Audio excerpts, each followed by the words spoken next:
તિરંગામય દેશભક્તિને રંગે રંગાયા નગરજનો। આણંદ જિલ્લામાં રાષ્ટ્રીય સ્વતંત્રતા પર્વની ઉજવણી અંતર્ગત તિરંગા યાત્રાનું આયોજન કરવામાં આવ્યું।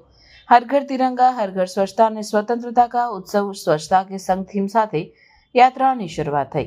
શહેરના ટાઉન હોલથી શરૂ થયેલી યાત્રામાં જિલ્લા કલેક્ટર પ્રવીણ ચૌધરી, જિલ્લા વિકાસ અધિકારી દેવાહુતી અને જિલ્લા પોલીસ અધિક્ષક જીજી જસાણી જોડા, એનસીસી, હોમગાર્ડ અને ટીઆરબી જવાનોએ પણ યાત્રામાં ભાગ લીધો। યાત્રામાં સરકારી અધિકારીઓ, કર્મચારીઓ અને જિલ્લાના પદાધિકારીઓની સાથે ભાજપના આગેવાનો, કાર્યકરો પણ જોડાયા। શાળા કોલેજના વિદ્યાર્થીઓ અને નગરજનો સહિત કુલ 5000થી વધુ લોકોએ યાત્રામાં ભાગ લીધો। યાત્રા એપીસી સર્કલ અને ભાઈકાકા સ્ટેચ્યુ થઈને વિદ્યાનગર સ્થિત શહીદ ચોક સુધી પહોંચી। યાત્રા દરમિયાન ભારત માતા કી જય અને વંદે માતરમના નારાઓથી આણંદ વિદ્યાનગર રોડ ગુંજી ઉઠ્યો। શહીદ ચોક ખાતે યાત્રાનું સમાપન થયું।